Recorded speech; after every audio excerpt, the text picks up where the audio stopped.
activity area, napag-usapan ng house challengers at ex-housemates ang kanilang task.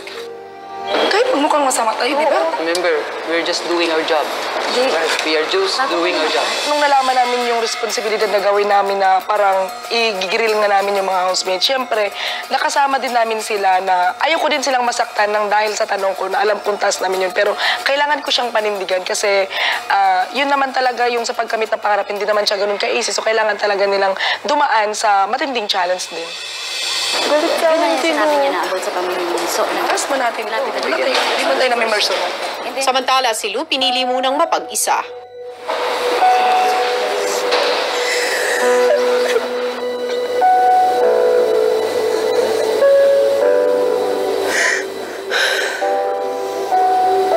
Kahit ano pong iba to sa aking question, kaya kong tanggapin.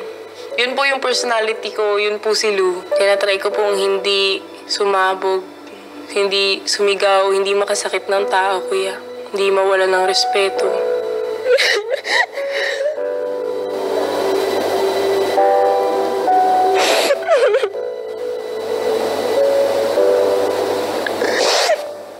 Ilang sandali pa ay nagpasya na si Lou na bumalik sa loob ng bahay.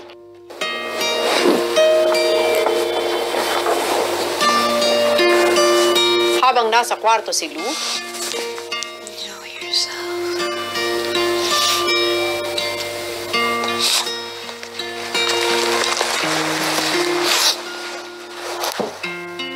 maya-maya pa,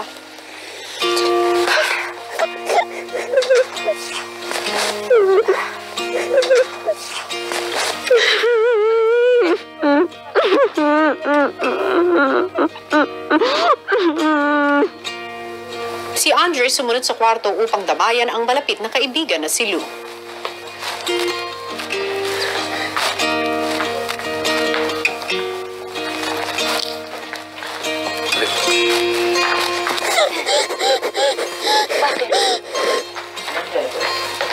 I know it's hard, but there's a bigger picture. Don't let any of it get to your head. You gotta be strong, and the main thing is you believe in yourself. Mainit na tanong at matapang nakasagutan ang naging palitan ng house challengers at housemates sa naganap na tapatan kagabi. At maging sa online world, umani ng iba't ibang reaksyon ng harapang tapatan sa tulong ng mga ex-housemates at house challengers. Layunin ni Kuya na mas matulungan kayo mga kapamilya sa pagkilatis sa natitirang housemates kung sino nga ba ang karapat-dapat na mapabilang sa Big Four. Nasa kamay ninyo ang mga desisyon, kapamilya, kaya naman voting lines are still open and vote wisely. Hello Philippines and hello world! Tatlong natitirang housemates pa ang sasalang sa matinding interogasyon. Pero ang tanong, mapagtagumpayan nga kaya ng house challengers ang kanilang task na mapapindot ng red buzzer ang tatlong housemates at makuha kaya nila ang 40,000 pesos na premyo para sa kanilang chosen charity. At ang kabuuan ng kwento, narito panuorin nating lahat. Si Fumia ang sumunod na pumunta ng activity area upang harapin ang ex-housemates at house challengers.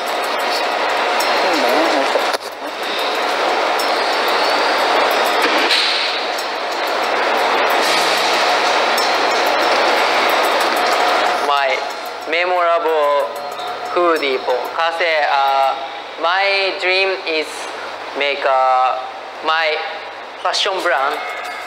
And then 4 years ago, this is first time to make my design with my father. Very memorable things po.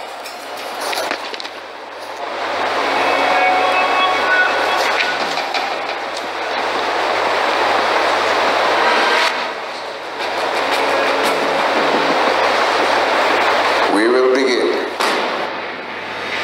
do you think you deserve to be a big winner even though you are a pure Japanese and this is Pinoy Big Brother? Diba? Ako pure Hapon, and then I think many people and many viewers think this is Pinoy Big Brother. Why Hapon is here? You will go outside world, diba? Pero my pusong Pinoy. Does that mean to say that you're not proud to be Japanese? Hindi. Kasi I love Japan. if I dead and I can reborn, I want to choose again Japanese. Because I really love Japan also, and then I proud of myself, Japanese. Hey, Fumi, it's my turn to ask. Opo. So, remember me when I was in the house? So, when I was still inside the house, were you honest with me the whole time? Or were you backstabbing me? I honest talaga.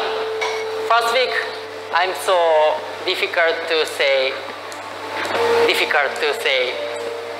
directly. I know you, and then I really afraid to misunderstanding. So why did you think I would misunderstand you? Kasi I should talk to Yeah. you, more.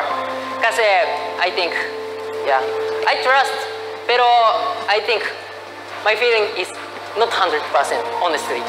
Yeah. Si Apay naman ang sunod na nagtanong kay Fumiya. Who do you think is better between you and Yum Yum?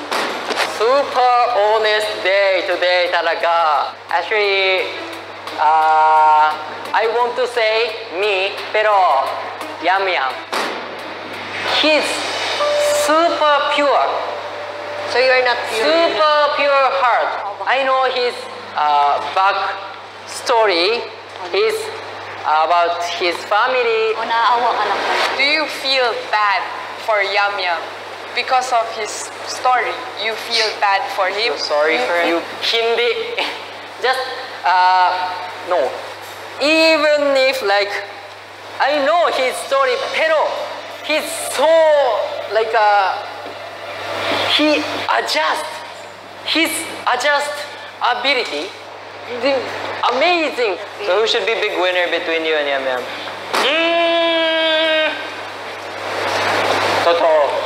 Totoo. Me. You. Ah. Why? Kasi really want to get para sa pangarap ko.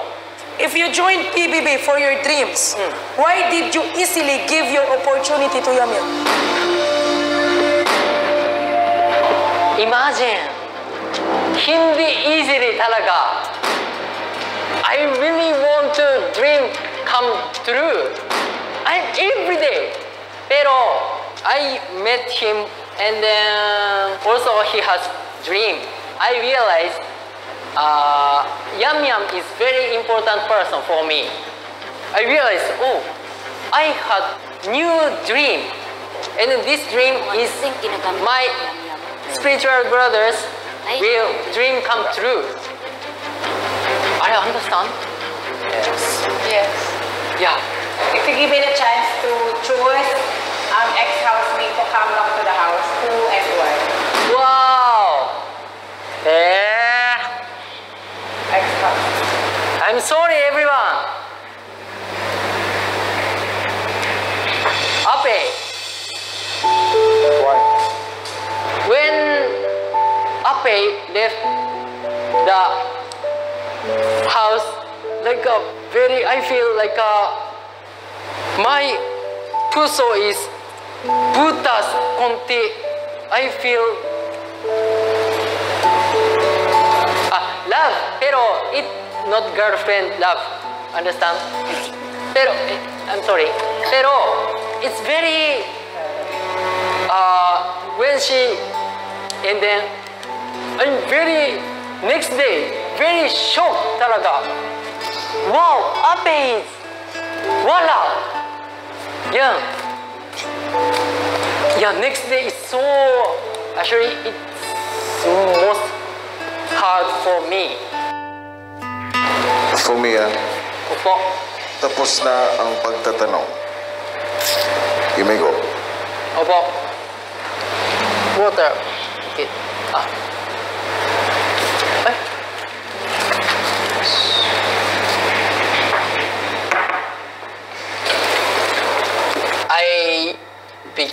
I think I'm always honest or true Fumiya.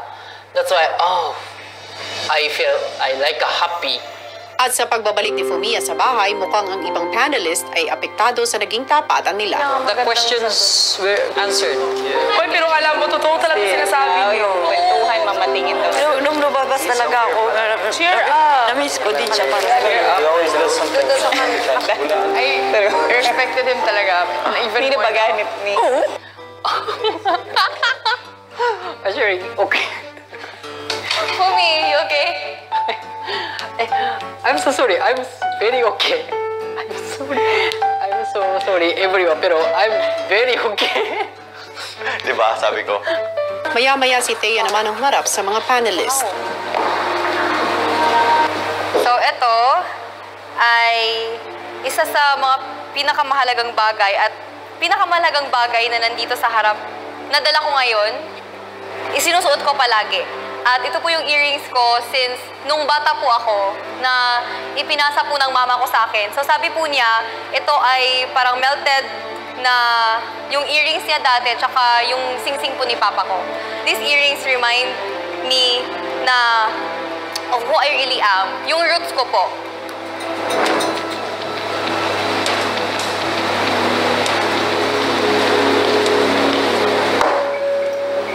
Thea, magsisimula na tayo.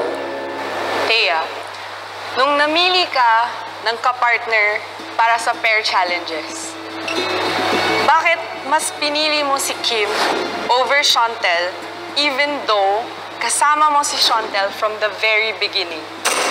This time po sa PBB na labanan na po para sa golden medallion, para sa spot na maging Big Four. Kailangan kong isipin talaga yung sarili ko. Sinet aside ko muna yung friendship, kung gano'ng ka-important, kahalaga sa akin yung friendship namin ni Chantel. Sinet aside ko yun. Pinili ko kung ano yung magagamit ko sa advantage ko. So pinili ko si Kim at malakas po talaga si Kim. Kaya kong gamitin yung lakas na yon at kung ano man yung tapang na meron si Kim sa challenge. So you're taking advantage para manalo. Yes, kuya. Pinag-isipan ko talaga yung advantage kasi at this part of the competition, of this entire thing, I want to be selfish na talaga. Kaya kaya kong iset aside kung gaano ako kawik yung emosyon ko, kung gaano ako ka-attach sa ibang tao, para lang use other people's strength kasi kailangan to my advantage para manalo. Nagamit ko talaga si Kim, so hindi ko talaga pinagsisihan yun. Lalo na sa pinakita ni Kim na nangyari dun sa challenge na yun. If you win because you're using You're Kim, using someone. sabihin mo na deserve mo sa harapan ni Kim. Ibigan mo sa ere, katulad ng ginawa mo kay Chantel. May mga punto sa buhay natin, may mga desisyon na kailangan natin piliin ang sarili natin. Tawagin niyo man akong selfish, para sa sarili ko yun. Yung pinaglaban ko dito, I came here for myself, for my dreams. Friendship, oo, pero I can set them aside para balikan ko kung ano man yung pinunta ko dito. Ginagamit mo lang ba si JC at ngayon si Kim para makamove on sa ex mo? Oh my God! Hindi. Kasi hindi ko ginagamit ang ibang tao para makapag-move on. But you were flirting with them, like sa hoodie ni JC at pagyakap mo kay Kim, nakita namin yan. Hindi ko po nilalandi. Pero ako talaga yung tipong naglalambing. Siguro, kasi bet ko si JC crush ko si JC. Pero, hindi ko siya ginagamit para makapag-move on. Sunod namang nagtanong si JC. Sabi mo sa akin noon, i-open mo ang heart mo sa isang tao na kayang alagaan niyo. Nakikita mo ba yun kay Kim? Or ginagamit mo lang talaga siya para umabot sa dulo? Okay. Kim is an amazing guy. Oh my gosh, Tay. Sinabi mo din yan kay JC. Ano ba talaga? Pero si Kim kasi, huwag kayong sabihin na may feelings or wala, pero I'm getting to know Kim more and I like the fact na he can take care of me. Pwede kay Kim. Alam mo, may crush si Kim sa'yo. Oo. Alam mo din na strong siya. So, don't you think that you're using him to your advantage? Oo. Kasi pwede talaga akong maging selfish dito. Pero hindi ko gustong umabot sa point na masasaktan ko na siya. Ginagamit ko si Kim para tulungan ako. Yung lakas ni Kim, kailangan ko. Yung talino ni Kim, determinasyon ni Kim. Para sa akin talaga, kung ano yung prinsipyo ko, kung ano yung rason ko, makakatayo ako doon. Ang kambal naman ni Kim ang nagtanong kay Thea. Kung gagamitin ka, okay lang ba sa'yo? Kung gagamitin ako, hindi okay sa akin. So bakit mo nasabing okay lang para kay Kim? Nagamitin siya. Hindi siguro okay kay Kim. Pero ginagamit Kailangan mo ko lang kasi, siya. kailangan talaga namin magtulungan. At So alam kailangan mo, mo siyang we're for gamitin. one goal. Kung ako lang si Alam, Kim, sasabihin ko masasaktan fake siya. ka. May tanong muli si Tori para kay Thea. Pagdating sa dulo at kayong dalawa na, ilalaglag mo talaga si Kim sa ere at ikaw yung magiging batchmate. Yes or Yun yung no? gagawin mo, yes or no? Yes. I'm very selfish. Kung yun yung tingin ng tao sa akin, let them be. I'm only competing with myself against myself. If you win because you're using Kim, sabihin mo na deserve mo sa harapan ni Kim. I needed help. If you can't answer the Just question, answer tap the out. question directly.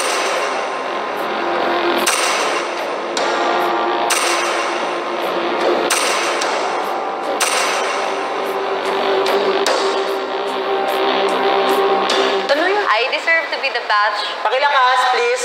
Ken, I deserve to be the batch winner because I used your brother. My words represent me. And that represents me as well. Tinatapos ko na ang inyong diskusyon. Okay po. Thank you po, kuya. Agad namang kinausap ni Thea ang kaibigan niyang si Chantel sa girls' bedroom. Pinatunayan ko, hindi ako umiyak. But that's what I said. I hope you forgive me. I hope you forgive me. I'm a forgiving person. I hope I love you. Pero sa kabila ng saya na ipinakita ni Thea, ibinahagi na rin niya kay kuya ang tunay na saloobin niya sa nangyari. Mabigat sa pakiramdam na ang tapang-tapang kong umalis doon. Ang tapang-tapang kong sinabi ko pa sa kanila, ay, ang saya. Nag-enjoy ako. I tried to rephrase it. I tried to look for words to make it sound nicer, better, and make it sound more truthful for me. Pero, napilitan po akong sabihin sa harap ni Kin yun. Kahit na sobrang negative ng word. Kasi yun yung sinabi sa akin na yun dapat yung sasabihin ko. Susunod! Totoo ba na ikaw ang pinakamahina sa tasks at hindi ka naaasahan? Sa lahat ng mga housemates, sino ang pinakabalakid sa'yo para maging big winner? Malagay ito sa akin kasi talagang parte na siya ng proseso para makapunta ako dito po.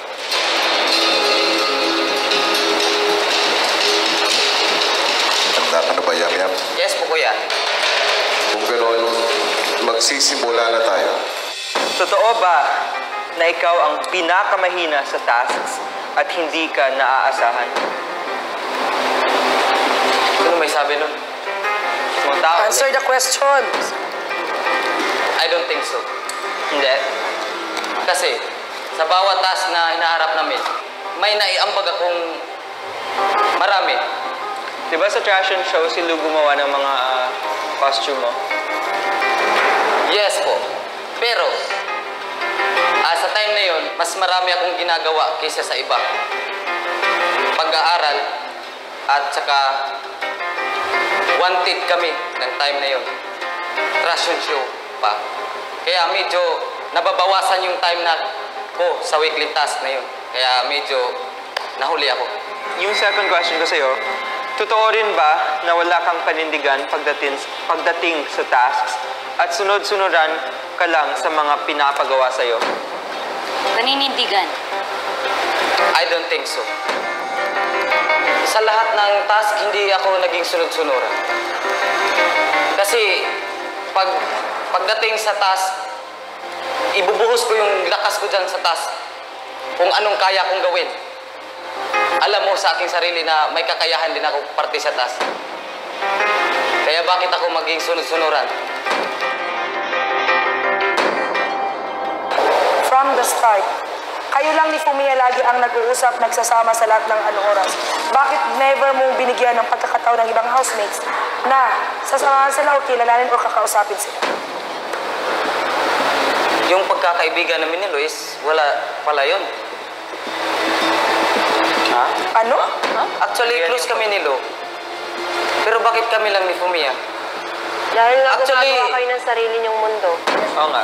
Nagkaka-chika-chikahan naman kami. Yung relationship niyo ba ni Fumiya, hindi katulad nila Andre na naka-apekto sa ibang housemate? Sa tingin ko hindi kasi hindi naman kami nagpapabaya sa ibang housemate. Sa lahat ng mga housemates, sino ang pinakabalakid sa iyo para maging big winner?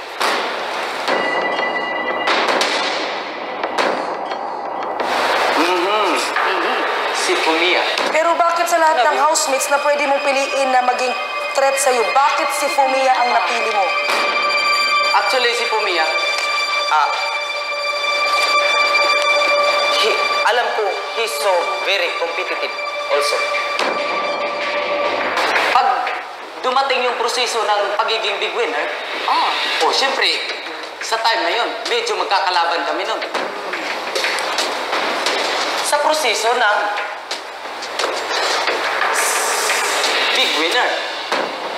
Pero we still spiritual brother. Walang magbabago. Kahit sino pang manalo, we're so proud of each other.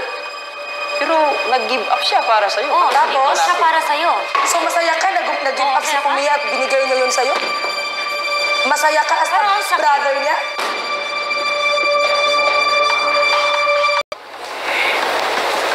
Hindi napapansin ng ibang tao kung gaano ko kasakit na yung spiritual brother ko mag-give up sa time na yun. Dahil kung pwede naman, ako din ang mag-give up. Pero Ba't di mo ginawa? Ba't di mo ginawa? Hinayaan mo lang si Fumiya ang ganun. Nagdesisyon na siya. At tinitik advantage mo rin ang desisyon na yun. Okay lang sa'yo? Actually, hindi ko tinitik advantage yun. Pinag-isipan namin yun ng mabuti. Binigyan kami ng time para mag-isip. willing ka din ba sana mag-give up para kay Fumiya? Yes! Yam-yam, kayo bang isakripisyo yung friendship niyong dalawa ni Fumiya para sa pansarili mong kagustuhan or sabihin natin Pangarap? para sa batch winner? Pangarap tsaka friendship. Opo. Siyempre, yung pangarap ko yung... So kayo may sakripisyo yung friendship? Yeah. Ginagamit mo lang ba si Fumiya para makamit mo ang slot mo sa Big Four? Hindi ko siya ginagamit. Yun. Sa pagkakataong ito, handa ka rin bang magsakripisyo by pressing the red button na magpapakita na nagsasakripisyo ka din para kay Fumiya? Yun. Actually, I'm thinking my lucky charm. Yes. And then my friendship, di ba? Yes. My lucky charm.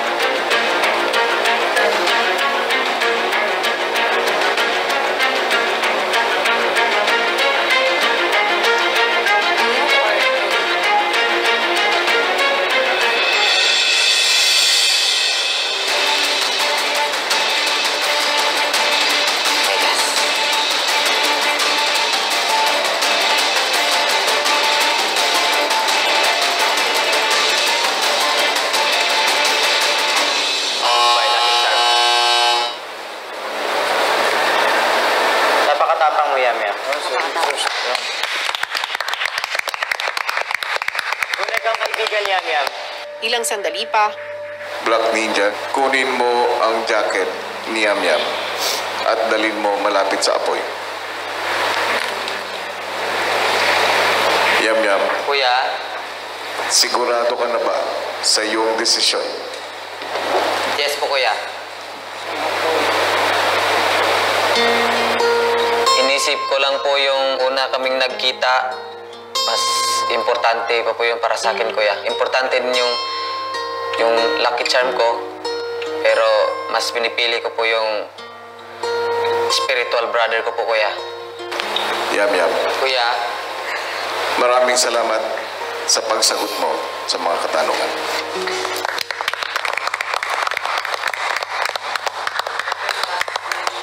paglabas ni Yam-Yam sa activity area, This time na ano ko si Yam-Yam na dito siya nagpapakatotoo. yung fact na ginawa niya yun, saludo ako sa kanya. Si Yamyam agad namang nilapitan ng matalik na kaibigang si Fumiya. Sobrang dami kong natutunan po, kuya. Dapat kung may mga tanong mga tao sa nakapaligid sa'yo is maging totoo ka para walang problema. Why you are not crying? So weird, you know. Di ba? Abangan bukas, matapos makilati sa mga natitirang housemates, hihirangin na ang Big Four. Sino nga kaya kina Andre, Lou, Chantel, Thea at Fumiya ang magmamayari ng huling 3 pwesto para sa Big Four? Abangan yan live na live bukas sa PBB